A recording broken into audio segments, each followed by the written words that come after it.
안녕하세요. 뽀얀거탑의 아나운서 류일합니다. 여러분 한 주 동안 건강하게 잘 지내셨죠? 선배님도 잘 지내셨죠? 아, 왜 이렇게 오랜만에 피곤해 보는 보이죠? 거 같죠? 네. 좀 부었어요. 오늘 아침 얼굴이. 제가 네. 이번 주에는 사실 이제 월요일 날 저희 회사 뭐 어떤 모임이 있어서 네. 약간 과음을 했어요. 어제요?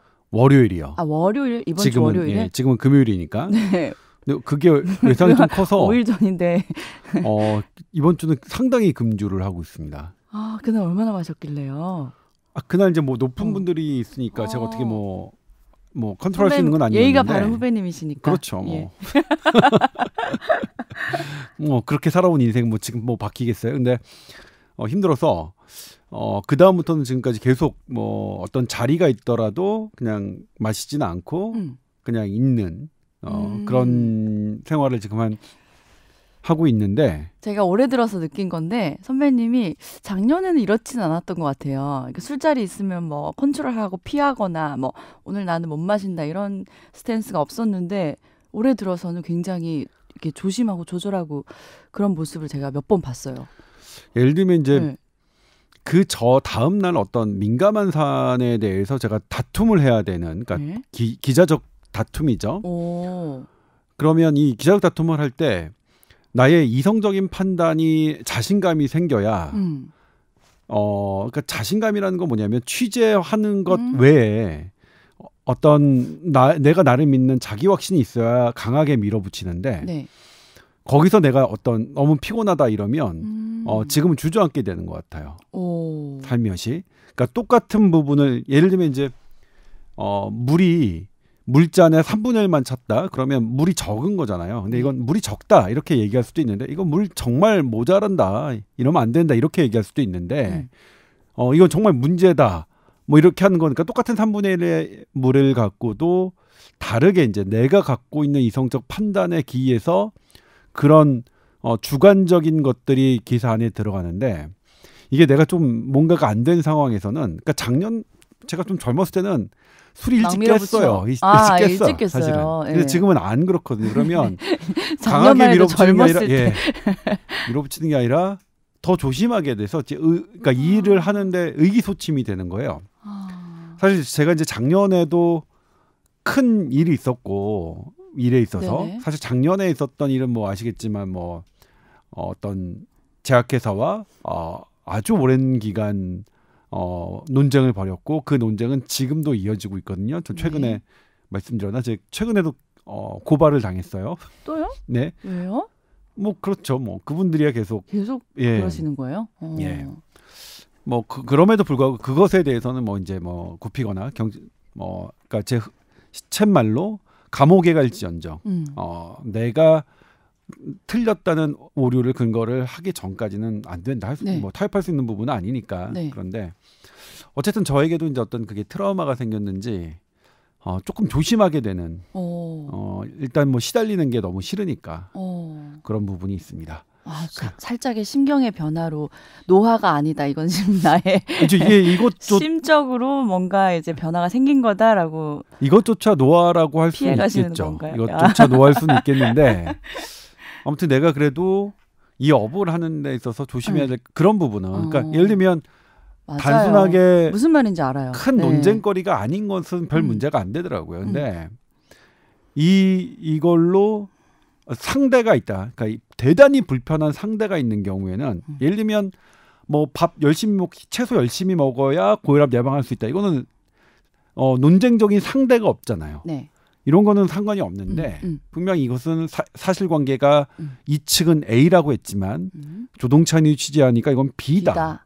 이런 경우에는 그렇죠. 이 B를 얼마나 강하게 내가 가져갈 수 있느냐는 그것은 저의 컨디션에 달린 것 같기도 해서 지금은 이제 그런 부분이 새롭게 생긴 거죠. 이번 주에 그렇게 중요한 일이 좀 있으셨나 봐요. 좀 있었죠. 그러니까 뭐 보도를 통해서 보셨겠지만 뭐 항체 보혈 갖고 제가 보도를 했는데 질병관리본부가 사실이 아니라고 했고 물론 이제 어떤 부분이 사실이 아니냐라고는 밝히지 않으셨어요.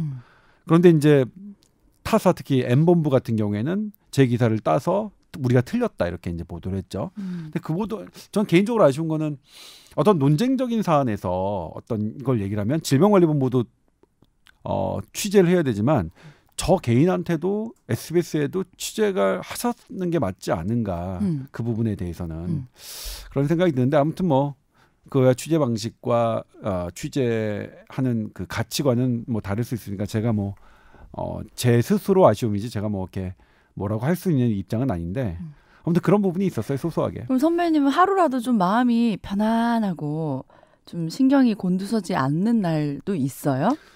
너무 바쁘게 사셔가지고 뭐 집에 있을 때는 그래요. 집에 있을 때 그리고 이제 제가 말씀드렸지만 캠핑을 가면 네. 그러니까 물소리가 들리고 뭐 이렇게 좀 새소리가 들리고 이럴 때는 정말 아무 생각을 안 하게 되고 거기에 이제 밤에 캠프파이어를 하면 그 조그맣게 어쨌든 나무를 태우면 나무를 태우는 게 계속 이게 뭔가를 넣어야 되거든요. 바람도 불고 그렇죠. 연기가 나면 이제 막 부채질하고 네. 그러면 이제 그런 것들 생각 안 하니까 저는 캠핑이 되게 좋아요. 단순 노동으로 잠시 있는 거네요. 네, 그냥 온전히 그러니까 제가 갖고 있는 제 시간에 다른 거 방해 없이 그냥 집중할 수 있는 그런 부분이 있어서 신기하다. 네. 다른 사람들이 이렇게 푹 빠져 있는 취미들을 이제 들으면 나는 거기에 대한 이제 아직 관심도가 없으니까 그게 어떤 기분일까 궁금하면서 해보고 싶어지더라고요. 네. 네. 캠프파이어 진짜 한번 해보고 싶네. 저도 이제 이 취미가 네. 미국에 연수를 할 때 생겼던 건데 정말 저도 제가 캠핑을 좋아하게 될 거라고 상상도 못했습니다. 알지도 못했거든요. 그런데 이제 우연찮게 그러니까 살짝 말씀드리자면 제가 그랜드 캐년을 갔을 때 그랜드 캐년이 되게 별자리가 좋기로 유명한 지역이에요. 근데 네. 저는 그랜드 캐년 바로 바깥 앞에 호텔에 묵었는데 좋은 호텔은 아니지만 유명 관광지 문 앞에 있으니까 상당히 비쌌어요. 근데 이제 어쨌든 그랜드 캐년에 좋은 별을 구경하기 위해서 밖으로 나왔는데 안 보여요. 별이 호텔의 조명들 때문에. 그래서 다시 차를 타고 안으로 들어갔는데 무섭잖아요. 네. 그럼 무서워서 아무데나 이제 차 세워놓고 볼 수가 없는데 보니까 사람들이 옹기종기 모여 있는 데가 있어요. 캠핑장. 그러니까 캠핑장의 작은 불빛은 전혀 별을 보는데 지장이 없더라고요. 그래서 네. 저렇게 가야겠구나. 호텔이 아니라 캠핑 이쪽으로 가야겠구나 해서 시작하게 된 건데 첫 번째 캠핑이 이제 자이언 캐년이라고 거기서 정말 4월 달에 갔는데도 엄청나게 추웠고요. 그다음에 저는 추워서 2박 3일 동안 아예 안 씻었어요. 샤워는 안 했어요. 양치질만 했고요. 네. 화장실 뭐 공중 화장실인데 플러시 수세식이 아니었어요. 그리고 불편하죠. 플러시. 예. 그리고 뭐 밥 이런 거 다 일일이 해 먹어야 되는데 한 끼 두 끼는 라면 끓여 먹을 수 있지만 막 다 해 먹긴 어렵거든요. 그래서 막 옆에 차 타고 나가서 그 무슨 햄버거 같은 거 사와서 먹고 뭐 그랬었는데 너무 개고생인 거잖아요. 정말 불편해요. 근데 이제 하나가 네. 밤에 이제 자이언 캐년에서는 뭐냐면 해가 질 때 지평선에서 일몰을 보는 첫 경험을 했고요. 땅에서 그러니까 이 해가 지는 모습 그리고 이제 해가 지자 별이 막 노란색 별들이 막 와장창 쏟아지는 것을 경험한 다음부터는 그게 이게 어떻게 바꿀 수가 없더라고요. 그래서 이제 또 기억나는 게 미국에 되게 옐로우스톤 유명하잖아요. 옐로우스톤 제가 7월달 정말 한참 여름에 방문했음에도 불구하고 낮 기온은 29도였는데 밤 기온은 4도예요. 우와, 정말 추웠어요. 거기서 이제 캠핑하려면 이제 되게 춥잖아요.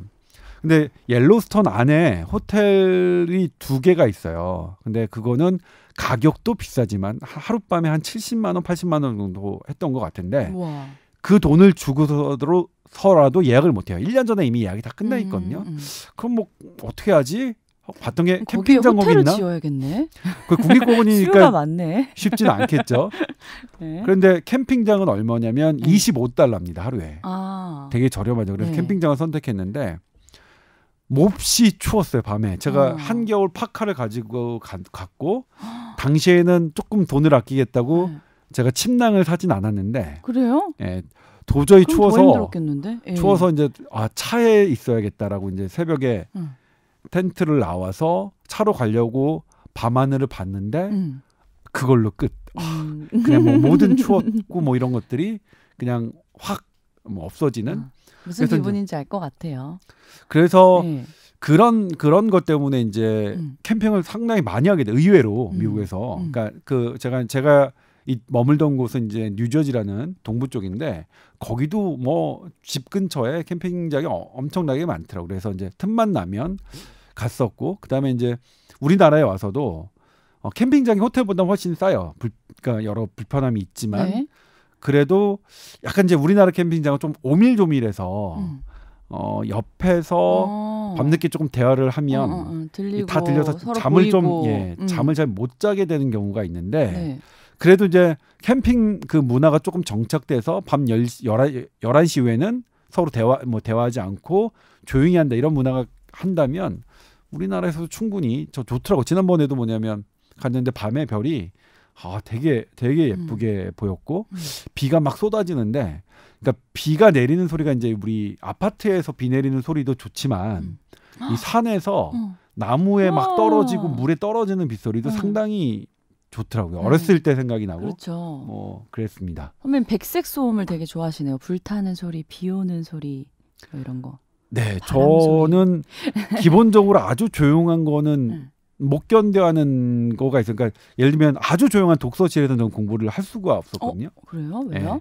좀 시끌벅적. 예를 들면 이제 제가 대학교 때는 공부를 하기 위해서 지하철 그 있잖아요. 지하철 탄 적이 있어요. 지하철에 타서 의자 있잖아요. 네. 그 지하철 타기 전에 승강장에 있는 의자들 벤치에 앉아서 네, 벤치에 앉아서 저는 사실 대학교 때는 거기가 공부를 제일 잘 됐어요. 왜 그렇지? 좀 시끄럽고 뭘까? 좀 시끄럽고 그러니까 조용한 독서실은 이게 저한테는 막 제가 못 견디겠는 거예요. 그래서 그러니까 제가 좀 부산스럽잖아요. 산만한 게 그렇죠. 텐션이 있으셔서 제가 산만하니까 조용한 곳에 있으면 다른 사람을 방해할 것 같은 그런 느낌이 강한데 거기서 뭐 내가 좀 부담스럽고 뭐 시끄럽게 하더라도 방해받을 사람이 적다고 생각하니까 뭐 안심이 돼서 그랬는지 모르겠지만 바로 이해되네요. 네. 뭐 그런 저는 부분이? 굉장히 조용한 곳에서 공부하는 걸 즐겨했습니다. 아유, 왜 차분한 그러세요? 사람이어서.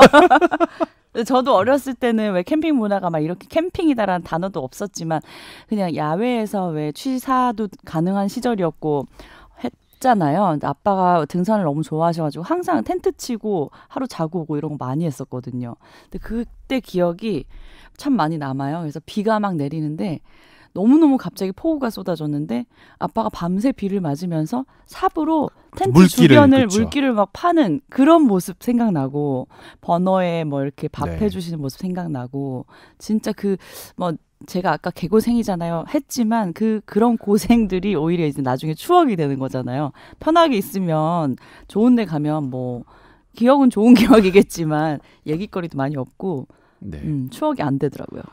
제가 이제 최근에 그늘막을 사서 그늘막을 쳐봤는데 이거 진짜 어렵더라고요. 그늘막이? 네, 그늘막 치는 거 되게 기둥 2개만 딱 꽂으면 되는 거 아니에요? 아니에요. 기둥이 제가 산 거는 가운데 높은 게 2개가 있고요. 4개가 있으니까 6개를 세워야 되는데 큰 거 사셨나 봐요. 아니요. 그냥 근데 요즘은 텐트도 그렇고 굉장히 아주 간편하게 설치하기 쉽게 다들 나와서 텐트는 대단히 간편한데 그늘막은 제가 좀 저렴한 제품을 저희가 샀는지 치기가 되게 어려웠어요. 혼자서는 못할 것 같긴 해요. 그게 평행을 또 맞추고 막 이렇게 해야 되니까. 근데 보통 대부분들 옆에 보면 다들 혼자 잘 하시더라고요. 그래서 저도 혼자 했는데 옆에 그늘막 하신 분을 보고 대충 눈대중으로 했는데 그러니까 다음 좀 늘겠죠 하다 보면. 근데 그래서 이제 어떻게 하냐면 그늘이 필요 없는 시기에 그러니까 좀 저녁 때쯤 가는 게 낫겠다. 그늘막을 치느니. 땅도 이게 뭐죠? 그걸 고정대가 잘 안 박히는 고정 핀이 잘 안 박히는 땅도 있고 그러면 일단 고정 핀이 잘 안 박히는데 저는 플라스틱 망치를 갖고 갔거든요. 그러니까 옆에 돌로 내리쳐야죠. 옆에 계신 분이 바로 쇠망치를 빌려주시더라고요. 쇠망치를 가져오셨구나. 그러니까 선배님 보니까 이런 거 좋아하시는 거 보니까 굉장히 부지런한 사람이에요. 그러니까 게으른 사람들은 이런 거를 저도 좀 부지런한 스타일인데 막 캠핑 같은 거 좋아하는 거와 연장선상에서 한강에 같은데 이제 요즘 날씨 좋았으니까 뭐 야외 활동하기 좋으니까 막 온갖 진짜 음식이랑 뭐 이런 짐 다 싸들고 애들 데리고 나가서 노는 걸 저는 쉽게 하거든요. 근데 그렇죠. 쉽지 옆에서 않은데. 친구들한테 같이 가자 그러면 아무것도 안 하는데도 굉장히 버거워하더라고요. 네. 보는 것만으로도 힘들대요, 그게. 그렇죠. 그 음식을 싸고. 네. 그렇죠. 저는 그게 재밌는데. 쉽지 않죠. 그걸 사서 싸가지고 간다는 것 자체가 사실은 쉽지 않은 일이긴 하지만 아무튼 뭐 캠핑 또 가보고 싶네요. 얘기를 하다 보니까. 네, 한번 도전해 보시면. 그러니까요. 그리고 이제 그때 한번 그 사건이 있어야 되는데 저는 자연 캠프에서 아마 그 별을 안 봤으면 제가 별 보는 걸 되게 좋아하기도 하지만 그래서 그게 만약 구름이 있고 막 그래서 별을 못 보는 적이었으면 저는 2번 다시 안 했을 거예요. 정말 힘들었거든요. 그게 정말 큰 계기가 됐네요. 인생의 전환점이라고 해야 되나? 선배님 별자리를 많이 알고 계세요? 아니요. 잘은 모르니까 그러니까 별을 되게 찾아다니시는 분에 비하면 아주 극초보 수준이고요.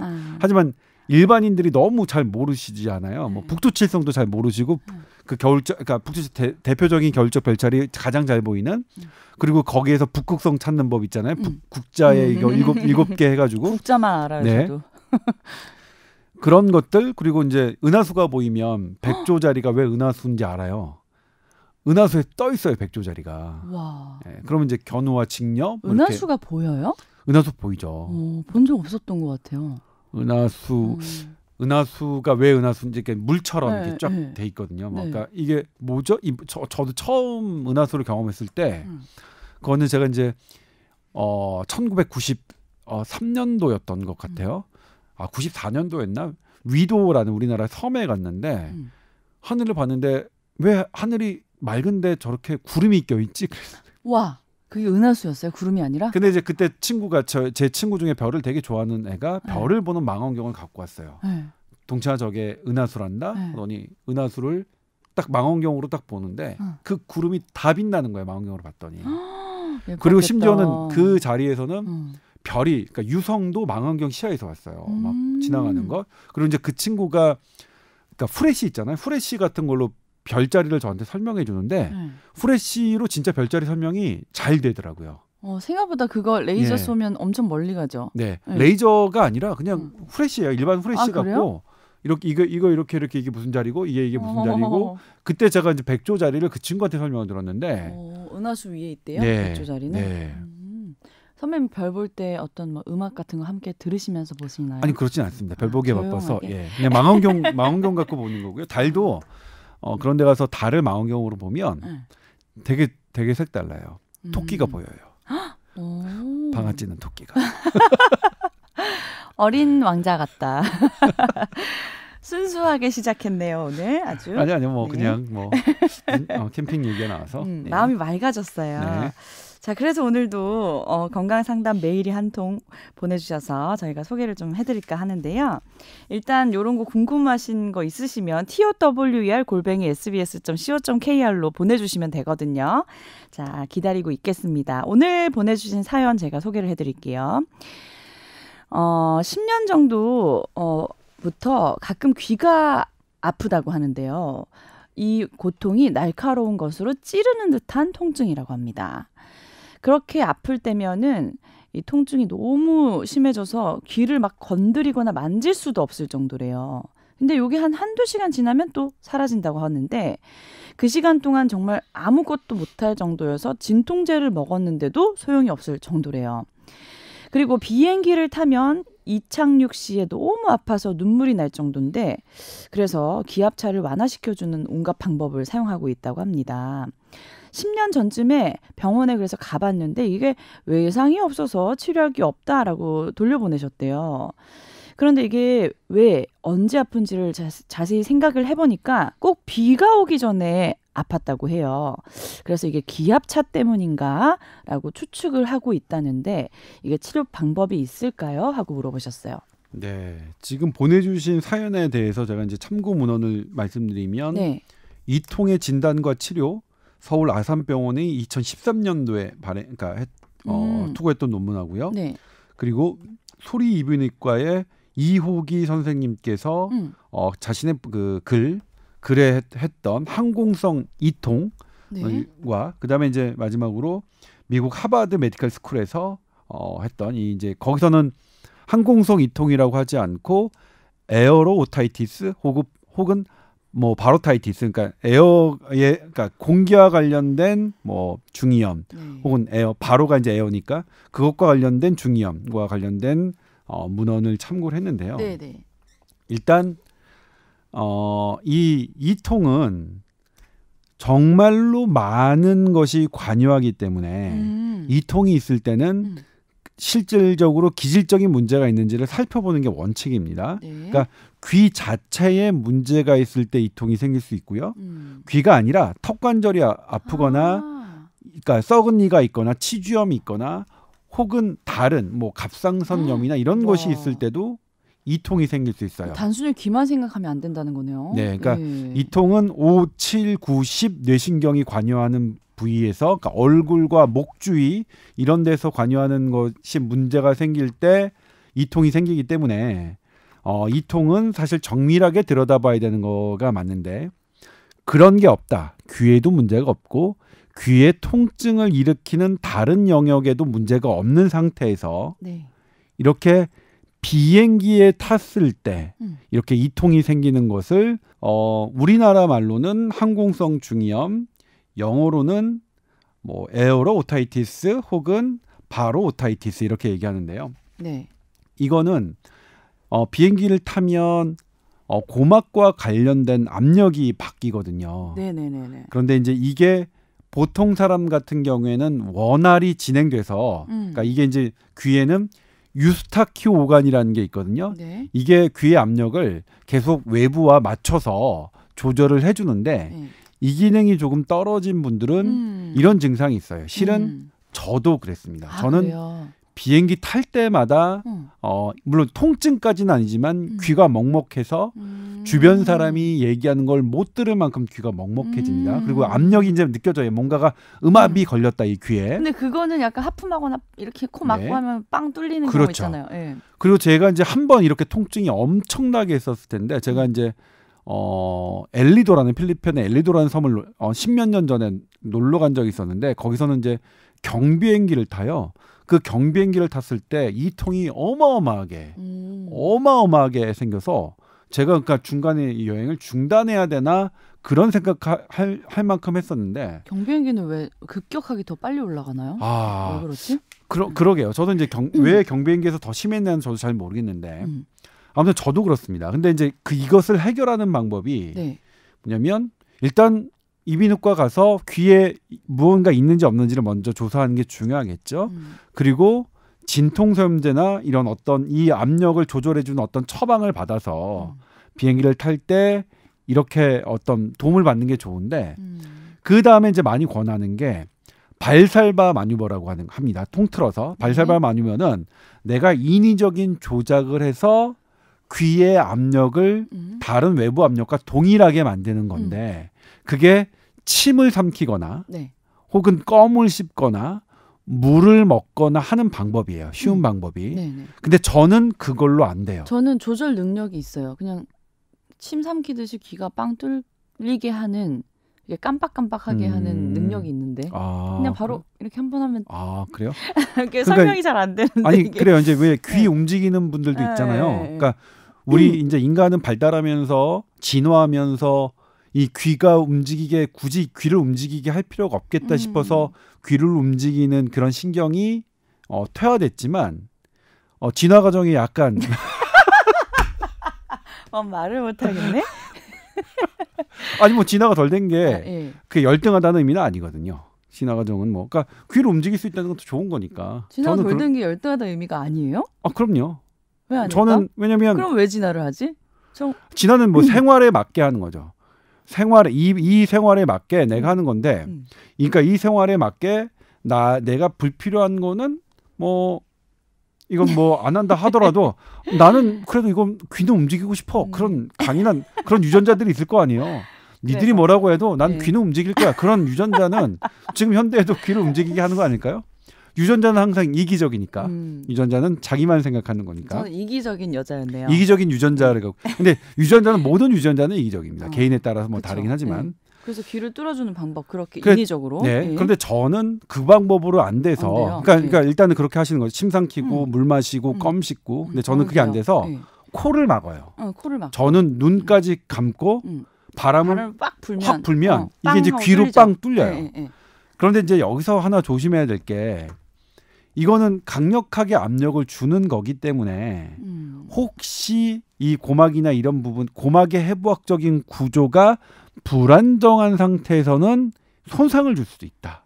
이게 이제 이호기 원장님께서 쓰신 그 블로그 안에 들어있는 글인데 그런 부분까지 참고해서 활용을 하셨으면 좋겠습니다.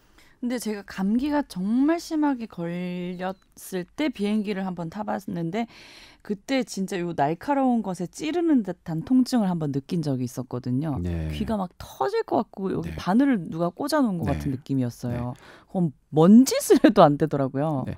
저도 네. 그랬어요. 저도 사실은 뭐냐면 보통 지금 비행기 탈 때는 비행기 탄 지 꽤 오래됐습니다만 이렇게 이제 먹먹하고 이런 것들은 다 제가 발살바만 많이 먹어도 되는데 그때 경비행기를 탔을 때 이 찌르는 듯한 통증은 그게 해결이 안 되더라고요. 네.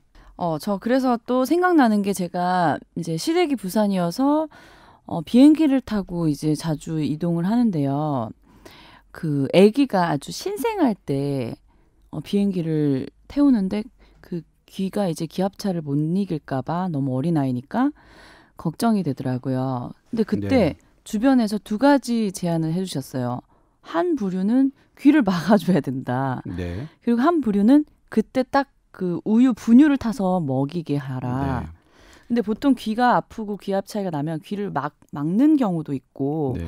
이렇게 선배님처럼 물을 마셔라 침을 삼켜라는 얘기도 있는데 뭐가 맞는 거예요? 일단 네. 분유를 타서 먹여라. 그거는 이제 물을 마시는 음. 것, 껌을 씹는 것과 비슷한 원리니까 이게 나와 있는 방법입니다. 네. 근데 귀를 막아라 하는 방법은 나와 있지는 않은 방법이에요. 그러니까 이 분이 사연을 보내주실 때 기압차를 완화시켜주는 비행귀를 사용하고 계시대요. 근데 이게 네. 뭔가 제가 찾아봤더니 약간 귀마개 같은 거더라고요. 네. 귀마개는 그러니까 귀마개에 대해서는 지금 제가 참조했던 세 가지 문헌에서 세 가지 참고 자료에서 비행귀는 나와 있지 않습니다. 그러니까 원리상 이거는 맞지는 않은 것 같아요. 네. 네. 네. 좀 어떻게든 뭐 좀 그래도 만약 심리적으로 도움이 된다면 네. 내가 비행귀를 했더니 그게 뭐 값비싼 물건은 아닐 거 아니에요. 근데 했더니 도움이 되는 것 같다. 그러면 저는 그것에 대해서는 뭐 크게 뭐 이거 안 된다 이렇게 말씀드리고 싶진 않고요. 해보셔서 그러니까 이 교과서에는 나오지 않아요. 제가 지금 다시 봤는데 하버드 메디컬 스쿨에도 나와 있지 않고 우리나라 논문에 나와 있지 않고 그 선생님의 블로그에도 나와 있지 않지만 그럼에도 불구하고 했는데 도움을 받는 것 같다 그러면 하시죠. 근데 기압차 때문에 귀가 이제 좀 기압차 영향을 잘 컨트롤 못하는 귀라면 이게 심각한 게 비 오기 전에도 아프시대요. 네. 와, 이 정도면 진짜 예민하신 건데. 그래, 진짜 예민하신 건데 그러면 사실 비 오기 전에 아프신 것 정도면 한 번쯤 그러니까 예를 들면 우리가 예민한 거는 염증이 있을 때 예민하거든요. 그러니까 우리 손이 빨갛게 염증이 있을 때는 닿기만 해도 아프잖아요. 네네. 그런 것일 가능성이 있기 때문에 근데 이게 이제 뭐냐면 아주 드물게 그렇다. 그러면 이제 사실은 별게 아닐 가능성이 높은데 이게 막 뭐 예를 들면 약간 먹먹한 것 같은 것도 있고 아픔도 있고 그렇다 그러면 그거는 한번 이비인후과 가셔서 그렇죠. 증상이 없을 때라도 가도 좀 확인을 할 수 있겠죠? 네. 이거는 뭐냐면 비 올 때 가는 거는 비 오기 전에 가시는 거는 이 증상 있을 때잖아요. 비행기는 이제 비행기 내리면 증상이 없어지니까 요거는 딱 그때 괜찮나요? 먹먹하실 비 오기 전에 때 가시면 좋겠네요. 그래서 딱 가서 봤더니 이거 별게 없다 그러면 그냥 신경 쓰지 않으시면 되니까. 비행기 탔을 때 귀 아프다 그러면 종이컵에다가 이렇게 따뜻한 휴지에 물을 적셔서 귀에 이렇게 대주시더라고요. 네. 기압차를 이렇게 완화시키기 위해서 그런 방법도 쓰던데요. 네. 다양한 방법으로 좀 해결이 되셨으면 좋겠네요. 네, 그렇습니다. 자, 그리고 요즘 코로나 사태는 현재 상황은 어디까지 지금 일단 이제 진전되고 있나요? 오늘 본격 주제는 코로나가 아닙니다. 그래서 그럼에도 불구하고 이제 코로나 얘기를 잠깐 말씀드리면 전 세계 추세는 지금 코로나가 시작된 지 한 6개월, 7개월째 접어드는데 가장 가파르게 치솟고 있습니다. 그러니까 세계보건기구가 발표를 했죠. 지난 6월 달 한 달 동안 발생한 환자 수가 지금까지 발생한 환자 수의 60%입니다. 가장 가파르게 증가하고 있고 그러니까 코로나19가 종식이다. 머지않았다라는 얘기. 근처도 못 갔네요. 그렇죠. 근처. 네. 세계보건기구의 사무총장이 바로 그 워딩을 했습니다. 네. 종식의 근처도 못 갔다라는 얘기를 했고요. 네. 두 번째 이제 국내 상황을 보면 그래서 국내는 다행스럽게 아주 폭발적으로 증가하지는 않는데 네. 오늘 신규 확진자가 지금 금요일이죠. 네. 7월 3일 금요일 현재 네. 국내 유입 50명, 그다음에 해외 유입이 12명에서 62명인데 네. 특히 코로나19 청정 지역으로 여겨졌던 광주 지방에서 환자가 늘고 있어요. 네. 이게 지금 문제인데 아마 앞으로도 이런 현상은 좀 있을 것 같아요. 그럼 감염병이라는 것은 막 유행했던 지역보다 유행하지 않았던 지역을 더 찾아가는 특성이 있기 때문에 네. 그동안 환자가 적었던 지역에서 좀 더 위험할 수 있다. 하지만 그럼에도 불구하고 우리가 아직은 뭐 폭발적으로 증가하는 건 아니니까 세계적인 추세는 아니다. 그러니까 경계는 해야 되지만 네. 그런 부분이 있고요. 그리고 이제 코로나19가 계속 뭐 지금 점점 90% 이상에서는 증상이 가벼운 것 같대요. 그래서 이제 우리가 처음에 생각했던 것만큼 그렇게 걱정할 건 아니고 다만 코로나19의 피해를 최소화하기 위해서는 코로나19가 치명적일 수 있는 고령자, 네. 만성질환자 이런 분들이 코로나19에 노출되지 않도록 우리의 방역 정책이 그쪽으로 모아져야겠다. 이렇게 말씀드릴 수 있겠습니다. 네. 자, 그러면 오늘 본격 주제는 냄새와 건강이라고 주제를 정해주셨어요. 네. 근데 이제 뭐 여러 가지 건강 얘기가 있을 수 있겠지만 오늘 특별히 냄새에 대한 얘기 참 오랜만에 해보는 것 같은데. 네, 사실 제가 이제 뭐 비디오 머그에서 네. 최근에 그 닥터 저널리스트라는 프로그램을 시작했는데, 네네. 한 3주 되셨나요? 세 번째 했고요. 기간으로는 2주 텀으로 했다가 지난번에 한번 1주 텀으로 했고, 뭐 그러니까 재밌던데요? 네. 그리고 이제 4편째가 녹음이 되고 편집 중일 겁니다. 네. 근데 3편째 이제 페로몬에 대해서 했는데 이 이제 여름이 다가오니까 냄새와 조금 관련이 있잖아요. 그래서 민감해지죠. 땀 냄새도 많이 나는 시기이고. 냄새에 대한 얘기를 네. 조금 해보고 싶어서 그래요. 네네. 이 냄새가 그러니까 우리가 갖고 있는 여러 감각 중에 네. 제일 중요한 게 뭐라고 생각했냐면 시각이라고 생각했어요. 저도 그렇게 생각하는데. 눈이 900냥 네. 그렇잖아요. 네. 사실. 그리고 후각은 뭐 그렇게 거의? 큰 영향이 없다고 생각해 왔었어요. 네네. 그리고 심지어는 후각이 아직도 어떤 식으로 뇌에서 정립되는지는 아직까지 명확하게 밝혀지진 않아요. 시각만큼 밝혀지진 않았어요. 네. 그런데 이제 후각을 살펴보니까 네. 후각이 최근에 이제 뇌 해부학자들이 보니까 이게 감정과 기억을 담당하는 부위, 그러니까 변연계와 해마 부위에 아주 밀접하게 밀접해요? 관련돼 있다. 오. 그거는 뭐냐? 나의 감정, 네. 나의 기억에 후각이 엄청난 영향을 준다. 예를 들면 피자를 봤어요. 네. 피자에서 그냥 시각적인 그 피자와 냄새가 아주 막 고소한 냄새가 나는 피자 어떤 게 기억이 남느냐? 고소한 냄새가 나는 피자가 기억에 더 남는다는 기억은 우리 있을 거예요. 근데 이 기능이 그런 긍정적인 측면뿐만 아니라 반대로 어떤 악취가 나는 피자가 있어요. 그 악취가 나는 피자를 먹으면 내가 탈이 나죠. 네. 그럼 이 악취가 나는 피자는 내 몸을 해한다. 그러니까 그러면 이제 뭐냐면 이 악취가 나는 피자는 내가 봤을 때 어떤 감정이 들어야 되냐면 대단히 불쾌한 감정이 들어야 되죠. 그리고 그 불쾌한 감정이 들려면 악취가 났던 피자를 먹었을 때 탈이 났던 게 기억을 해야 되는 거죠. 그렇기 때문에 이 후각은 내가 나의 생존을 가능하게 하는 이롭게 하는 감정과 기억에 대단히 밀접하게 관련돼 있다. 방어 역할을 하는 것도 네. 있네요. 예. 그리고 또 하나가 이제 지금 하는 게 후각이 이거는 미국 UC 버클리 대학에서 실험을 한 거예요. 쥐에게 똑같은 쥐 A 그룹쥐, B 그룹쥐에게 똑같은 칼로리의 음식을 똑같은 기간 먹였습니다. 네. 운동도 똑같이 시켰어요. 달리한 것 딱 하나. B그룹 G에게만 후각 기능을 마비시켰어요. 네. 그래놓고 일정 기간 지난 다음에 체중을 재봤더니 어떻게 했어요? 안 알려줘. 와 재밌다. 아니 그러니까 네. 뭐냐면 그래도 뭐 이게 아재 개그인데 네. 아재 개그를 제가 뭐 아재니까 아재 개그를 할 수밖에 없겠죠. 제가. 아재 아니었으면 큰일 날 뻔했네. 그럼 웃지 아재 개그라고 네. 비판하실 거면 웃음을 참으셨어야죠. 전 비판한 적 없고 지금 재밌다고 했잖아요. 왜 또 의뢰 혼자서 그렇게 아니 근데 웃으시고 약간 발끈하시나요? 비난하는 조의 그런 비난하는 눈빛을 지금 보여주셨길래 그런데 후각 기능을 마비시켰던 쥐가 16% 체중이 감소됐어요. 다 똑같이 했는데 그 연구팀이 거기서 뭐라고 했냐면 코를 짖어야겠어.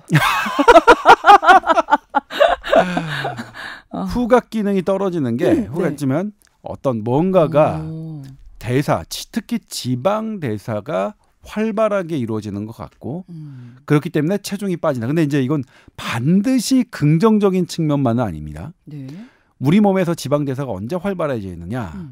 그거는 우리 몸이 조금 스트레스 상황, 위기 상황일 때 좀 빨라져요. 지방 그렇죠. 대사는. 스트레스 받는 그러니까 스트레스 받는 사람 살 안 찌잖아요. 네. 신경 예민한 사람은 살 빠지고. 네. 네. 근데 다만 비만이 문제가 되는 사람에게서는 이 후각 기능을 어떤 조절하는 게 하나의 치료의 솔루션이 될 수 있겠다. 이런 긍정적인 측면이 있고 양측면이 있는 겁니다.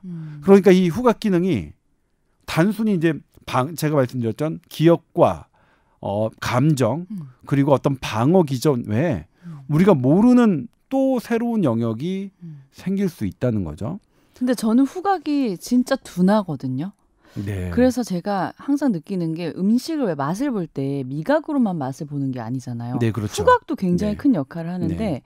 제가 비위가 진짜 강해요. 네. 뭐든 잘 먹고 그게 후각이 둔하니까 이게 구분이 잘 안 되는 거예요. 뭐 예를 들면 쉽게 설명해서 돼지고기에서 누린내가 난다. 다른 사람들은 안 먹어도 나는 맛있는데 하고 먹는 거죠. 그래서 후각이 둔한 게 오히려 나한테는 다이어트에 더 도움이 안 되더라고요. 저는 반대로 네. 후각이 뭐 그렇게 예민한 편은 아니겠지만 네. 예를 들면 이제 김치찌개를 끓였는데 돼지고기를 넣었어요. 그럼 저의 딸이 따더니 돼지고기를 먹더니 뱉어내요. 이거 누린내나. 그럼 제가 다 먹어요. 누린내가 저한테는 나는데. 선배님, 누린내가 나지만 먹어요. 내과네. 우리는 버려요? 없이 살아서 누린내 다 먹잖아 우리는. 누린내 나도 버려? 예? 누린내야 뭐. 난 누린내가 좋을 때도 있던데. 저는 좋지는 않지만 예를 들면 이제 왜 저 누린내를 그럼 어떻게 잡아야 되나? 저거를 마늘을 더 넣어야 되나 아니면 생강을 넣어야 되나 고민을 좀 한참 했어요. 아니 최근에 보니까 이게 또 약간 문화적인 이게 습성일 수도 있는 게 러시아 쪽은 오히려 누린내가 나는 고기를 더 쳐준다 그러더라고요. 고기 냄새가 나야지 더 좋은 고기. 그러니까 그걸 예를 즐긴대요. 들면 예. 제가 누린내가 느끼는 돼지고기는 생고기였어요. 그러니까 냉동해서 녹인 게 아니라 얼리지 않은 돼지고기를 넣었을 때 누린내가 나더라고요. 그 뭐 그런 거. 그러니까 이거는 이제 뭐 제 느낌입니다. 이제 제가 뭐 이렇게 스터디를 한 건 아니고요. 근데 다시 돌아가서 얘기를 하자면 이 후각은 또 뭐냐면 나의 뇌 기능이 떨어지는 사람들한테 후각 기능이 좀 떨어져요. 그래서 이 후각 기능을 가지고 네? 치매의 조기 진단 툴을 짜는 연구진들도 있어요. 그러니까 가능할 수 있겠네요. 예, 후각이 이제 여러 측면에서 있고요. 네. 그럼 여기서 이제 다시 돌아가서 네. 이제 요즘 광고 많이 보잖아요. 네.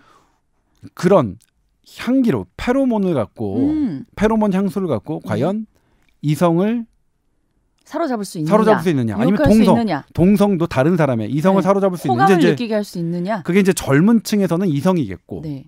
사실 이제 저희 같은 연령대에서는 이성이 아니라 주변 사람에게 동성에게 호감을 일으킬 수 있겠느냐 이제 이런 부분이 있는데 우리 이성한테 호감을 일으키면 안 되나요? 뭐 좋죠. 예를 들자면 이제 사실 시각이 되게 중요하긴 해요. 이제 요것을 하는 그러니까 우리가 성적 매력이라는 것을 네. 어떻게 생각하냐면 이제 사람에 대해서는 성적 매력이라고 하면 이제 자칫 뭐 이게 조금 뭐 선을 넘는 거 아니냐라고 보시는 분들이 있을까 봐 조심스럽긴 한데 그냥 사람도 동물의 하나로 얘기를 하겠습니다. 동물들은 어떤 배우자에게 성적 매력을 느끼느냐 나의 2세가 그렇죠. 강인할 것 같은 그 암컷이면 수컷에게 보통 힘이 센 수컷한테 그렇죠. 가잖아요. 예, 사자도 그래서 막 싸움하는 거죠. 내가 수컷 사자끼리 그 번식기에 싸우고 뭐 뱀도 싸우죠. 네. 막 곰도 싸우고요. 뭐 초식 동물도 싸우는 건 암컷 동물에게 내가 더 강인함을 보여주기 위함이잖아요. 그걸 보고 이제 암컷이 쟤가 강하네. 그러니까 뭐냐면 난 쟤와 교미를 해야겠어 하는 것은, 그러니까 우리가 성적 매력을 느낀다는 것은 동물적, 그러니까 생물학적으로 보면 내가 저 사람과 그 2세를 가졌을 때 좀 더 튼튼한 2세, 강인한 2세를 갖겠다는 것이 그런 생물학적인 그렇죠. 의미가 있거든요. 그래서 이제 뭐 그런 부분이 있는데 그다음에 또 있어요. 동물에서 보면 얘네들이 번식기에 또 희한한 뭔가가 시그널이 있는 거예요. 번식기에. 이게 뭐지? 그게 이제 발견된 게 페로몬이에요. 예? 페로몬은 뭐냐면 이제 뭐 그 말 그대로 따르면 밖으로 분비하는 호르몬이라는 뜻인데 모든 호르몬은 안으로 분비되잖아요. 그래서 내 몸에서 무언가 역할을 합니다. 하죠. 갑상선 호르몬, 뭐 황체 형성 호르몬, 뭐 아드레날린, 뭐 이런 모든 것들이. 근데 밖으로 분비하는 호르몬은 이게 다른 사람의 영향을 주려는 목적인데 그게 꼭 암컷 혹은 수컷을 유혹하기 위한 것만 있는 게 아니에요. 동물에서는 모이게 하거나 그러니까 벌에서 그런 게 밝혀졌죠. 벌은 이제 한 놈이 쫙 가서 어떤 거를 공격해야 된다 그러면 거기에 페로몬을 뿌려요. 그럼 동료 벌들이 쫙 모여요. 모이게 하고 또 이제 알을 낳는 동물에서 밝혀진 게 또 하나가 뭐냐면 내가 어떤 열매의 알을 낳았어요. 근데 이 열매에 다른 암컷이 알을 낳으면 서로 안 좋잖아요. 인구 밀도가 그 알 밀도가 높아지니까. 그럼 거기에 페로몬을 뿌리면 다른 암컷은 그 냄새 근처만 가도 안 가는 거예요. 거기에 나의 동료가 거기에 알을 낳았으니 나는 다른 열매를 찾아야겠구나.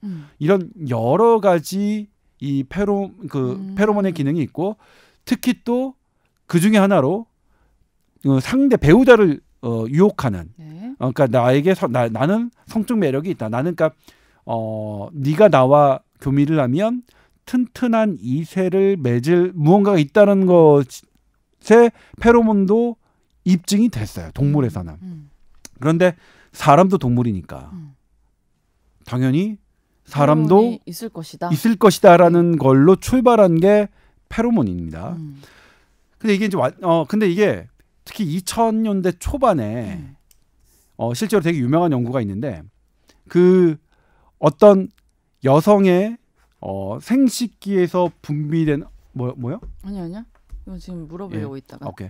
여성의 생식기에서 분비하는 어떤 물질을 다른 여성에게 이게 냄새를 맡게 했어요. 이 인중 이런 데다 묻혀서. 그리고 이제 그랬더니 그걸 맡았던 여성은 그걸 맡지 않았던 여성에 비해서 생리 주기가 변하는 사실이 관찰됐어요. 이게 어떻게 변했어요?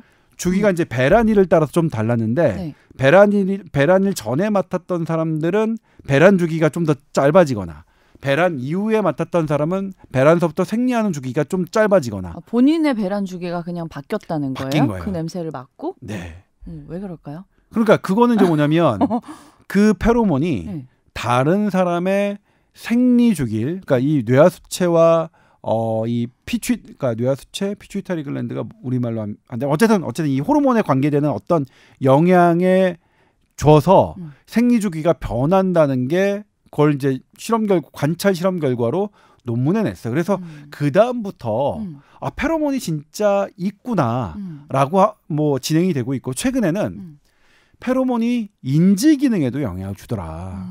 똑같이 어떤 어려운 기능을 하는 시험 문제를 풀게 했는데 페로몬을 맡게 했던 남성이나 여성은 여기에 집중력이 더 높아지고 하더라. 지금까지 이렇게 지금 이게 연구들이 제법 되어 있어요. 이거 약간 긍정적인 효과네요. 긍정적인 효과죠. 그런데 반대로 학자들은 어떻게 생각하느냐. 방금 제가 그 가장 많이 요즘에 참조하는 하버드 헬스 퍼블리싱 뭐 메디컬 스쿨에 따르면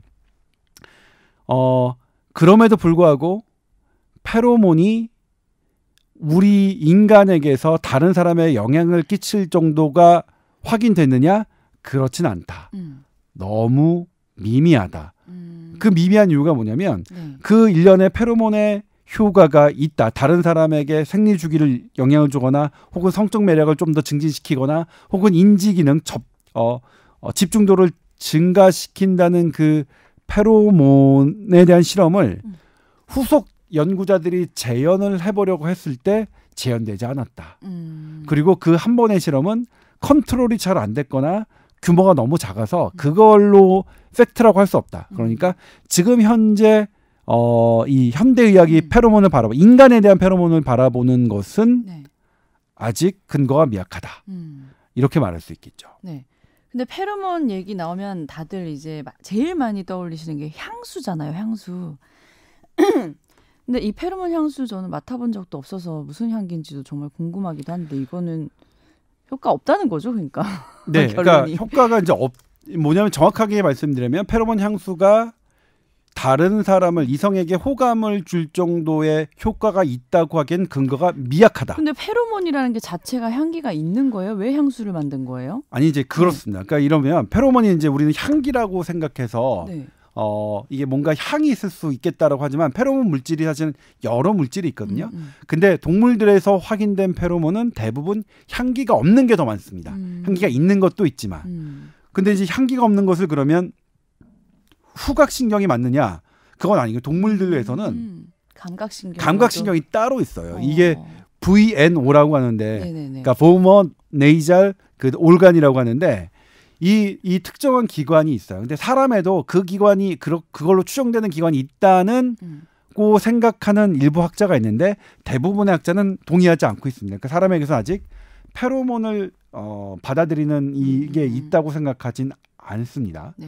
그래서 근데 이제 뭐냐면 우리 인간에게 페로몬 중에서는 대표적인 게 약간 여성 생식기에서 나오는 어떤 물질 그리고 또 하나는 뭐냐면 남성의 겨드랑이, 여성의 겨드랑이에서 나오는 어떤 물질. 이 겨드랑이에서 나오는 물질은 남성 호르몬이 이게 변화돼서 하는 물질이거든요. 남성 호르몬의 그러니까 근데 여성에는 왜 나와요? 아닙니다. 남성 호르몬은 남성에게서 더 많지 남성 호르몬이 여성에게 없는 게 아니에요. 네. 여성 호르몬 또한 똑같습니다. 네. 다만 이제 나이가 들면서 남성은 남성 호르몬이 줄어들고 여성은 여성 호르몬이 줄어들고 그리고 반대죠. 남성에게 여성 호르몬은 좀 더 늘어나고 뭐 그런 과정이 있는데 같은 현상이 나타나는 거죠. 그렇죠. 네. 그렇죠. 선배님 여성스럽고 나는 남성스럽고. 저는 뭐 여성스럽진 않아요. 그렇진 않은데 워낙 뭐 그렇다고 뭐 남성스럽진 않지만 섬세하시잖아요. 네. 별은 어린 왕자가 별을 좋아했던 어린 왕자는 어린 왕자인데 어린 공주가 아니라. 근데 이제 뭐냐면 거기 중에 하나가 땀 냄새가 있어요. 이 겨드랑이 땀 냄새. 근데 겨드랑이 땀 냄새가 우리가 이제 그 액취증이라고 하잖아요. 별로잖아요. 별론데. 근데 그거는 제가 이제 그래서 생각난 건데 제가 갖고 있던 기억 중에 하나가 어렸을 때 저희 아버지가 일을 하시고 여름에 돌아오면 이 땀에 흠뻑 젖은 냄새거든요. 항상 났어요. 아버지가 그래서 저는 자다가 아빠가 왔구나 그런데 제 생일이 여름에 있어요. 한여름에 있어요. 근데 한여름에 있다 보니 다가오나요? 한참 있다 다녀요. 네.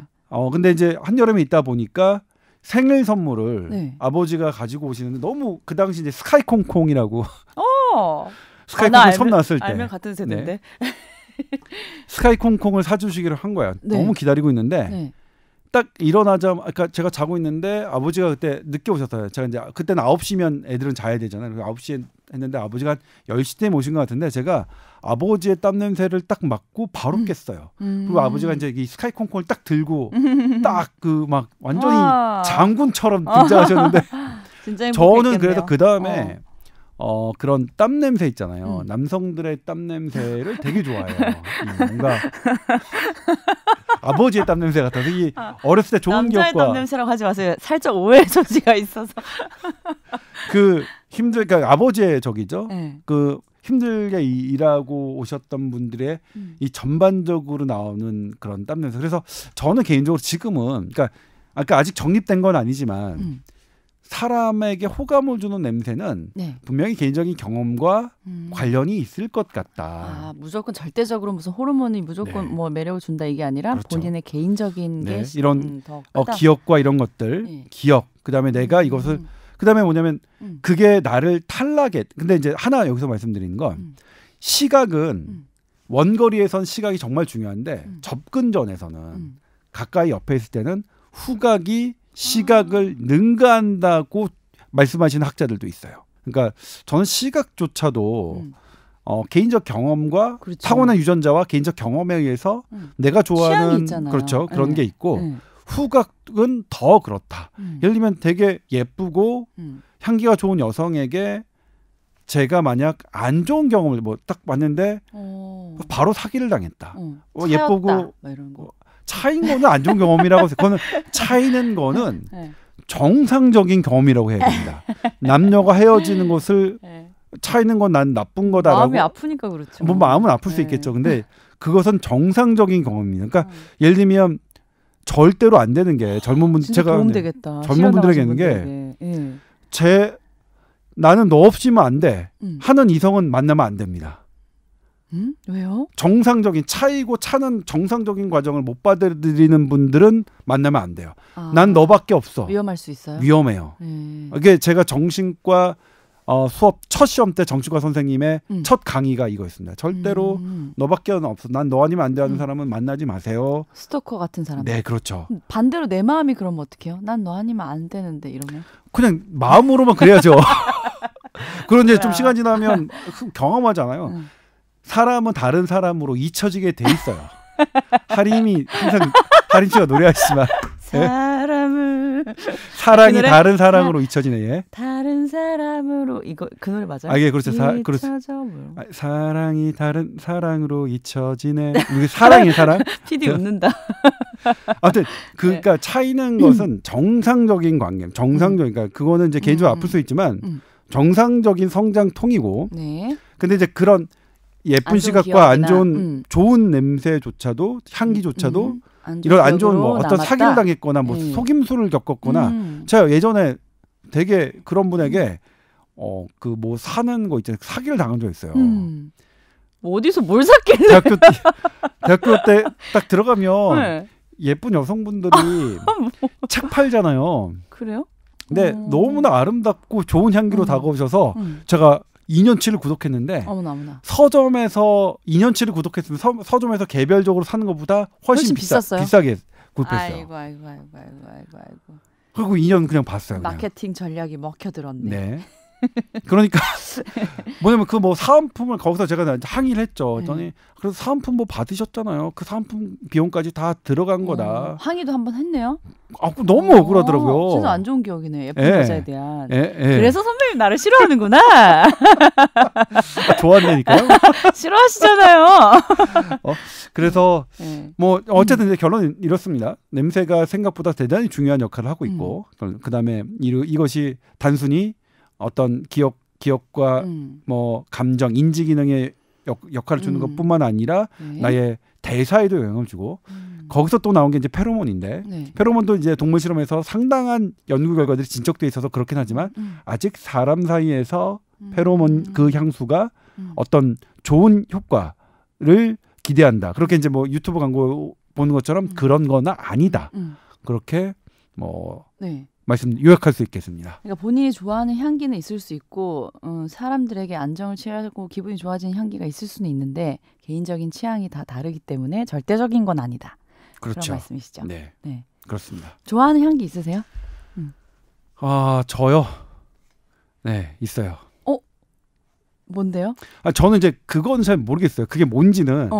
근데 남자 땀 냄새 말고. 그러니까 뭐 저는 일단 기본적으로 해서 제가 이제 그때 더 무더위 때 건설 현장 노동하시는 분의 그걸 위험하다. 그래서 이게 안전 이렇게 관리해야 된다. 혹한으로 그때 막 돌아가시는 분들이 많아서 그때 제가 섭외를 서울시에 얘기해서 서울시 협조를 받아서 어떤 공사 현장에 들어갔거든요. 아파트 건설 현장에. 거기서 이제 그분들 인터뷰하는데 저는 그때 되게 좋았어. 그 어렸을 때 그 땀 냄새 확 나. 제가 좋아하는. 또 땀 냄새예요? 아무튼 근데 그거 말고 남성에 대한 거고. 제가 좋아하는 그 향은 있어. 이게 뭐라고 하지? 좀 시원하면서 약간 뒤끝 있는? 아, 턱 쏘는? 네, 시원하면서 약간 뒤끝 있는? 이 냄새를 언어로 표현한다는 게 참 힘든 일인 것 같아요. 네. 근데 이렇게 보면은 왜 냄새가 좋은 냄새만 사람들이 이렇게 좋아할 거라고 생각하지만 중독성 있는 냄새 해서 얼마 전에 SNS에 떴는데 별 희한한 냄새도 많더라고요. 네. 페인트 냄새, 뭐 치과 냄새, 뭐 비 온 다음날 비린 냄새 이런 네. 것들도 사람들이 열광하는 냄새 해서 네.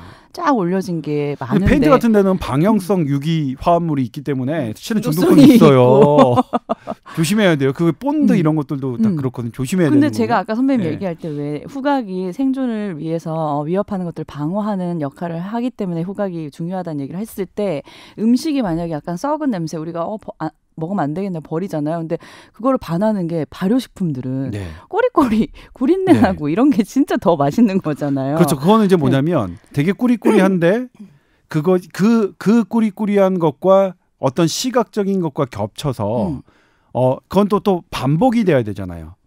반복의 학습에 의해서 그렇게 기억되고 감동. 안 죽었네. 홍어 배울 때 그렇잖아요. 홍어 사케농어 할 때 그거 처음에 힘들잖아요. 근데 이게 나중에 시간이 지나면 그런 것처럼 그러니까 사람은 되게 그런 것 그러니까 기억과 그것이 반복되는 것 시각과 후각 이런 것들이 복합적으로 작용된 효과가 아닐까? 네. 그렇게 생각해 봅니다. 예. 네. 참 복합적이야 인간은. 인간 되게 신기해. 오늘 이제 후각 얘기를 하면서 정말 드는 생각은 우리 뽀얀거탑 청취자분들께 우리는 좋은 향기로 남는 사람이 되고 싶다라는 생각이 드네요. 마무리 멘트 너무 인위적이다. 네, 마무리할까요? 제가 대신 사과드리겠습니다. TOWR 이럴 때 이제 이게 중요해. 커트 되더라고. 분위기가 이상해질 때. TOWR@sbs.co.kr로 사연 많이 보내주세요. 자, 오늘 그럼 여기까지 하겠습니다. 말씀 감사드립니다. 고맙습니다. 네.